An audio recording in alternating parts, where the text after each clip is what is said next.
WhatsApp li mu ñëw fii li mu njëkk a bind ci kaw gis ngeen ni mu jël lu mel ne kànnaar def ko fa mu bind ne one things that isn't new is our commitment to your privacy. loolu soo ko déggee mu ne lenn rek la xam ne am na lu bees moom ci li muy def mooy WhatsApp te loolu yaakaar na sax day enragé nit ñi. loolu li mu jublu mooy maanaam amul lenn loo xam ne da nga koy def private moo xam ne da ngay def loo xam ne si yow rek la soxlaa ñoom ñu fi xam dara. maanaam ni ma leen ko jox exemple mooy maanaam tey boo doon bloqué nit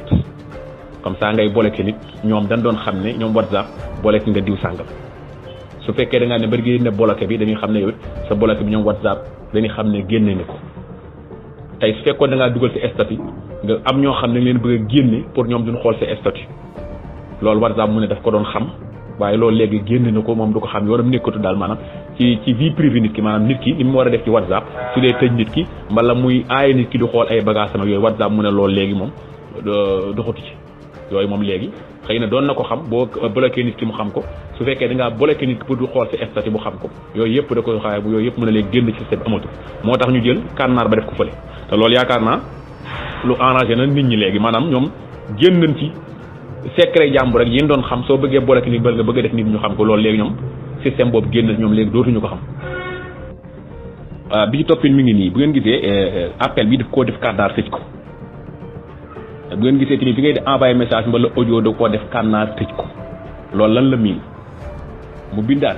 daal ne WhatsApp can't read or listen to your personal conversation as they are end-to-end encrypted loolu mooy miin ne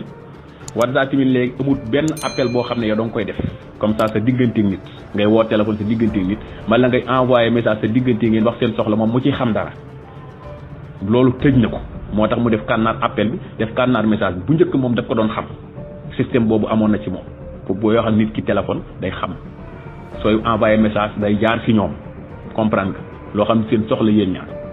léegi nag loolu moo tax mu ne léegi loolu amatu ci WhatsApp loolu te génn nañ ko ci système bi sooy wax ak nit sa soxla di ko ay appel téléphone ba nga koy envoyé ay message audio wala vocal jaarul seen système bi léegi loolu xëy na li tax ñu wax ko nit ñi xëy nit ñi dañuy ragal ne man ngaa wax dara ci WhatsApp mbala nga wax dara appel ci téléphone WhatsApp mu jaar ci ñoom ñu téye ko bu ëllëgee suñu lay topp mbala dara ñu xam ne WhatsApp message baa ngi woon ni mbala appel baa ngi nii loolu yow ñoom ñu tëj nañ ko moo tax moom loolu mooy signifié encrypted maanaam crypté nañ ko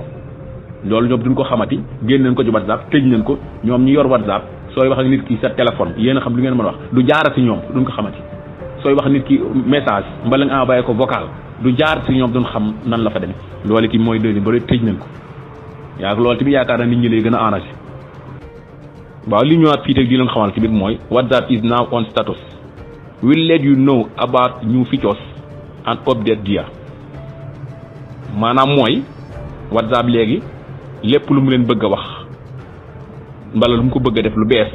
da koy ñëw ci statut moo tax mu leen WhatsApp léegi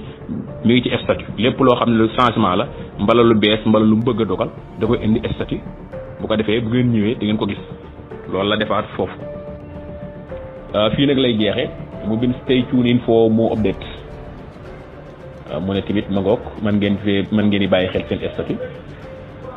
fan yi ñëwaat dana indi yeneen yoo xam ne xëy na seen yeneen programme la quoi yoo xam ne si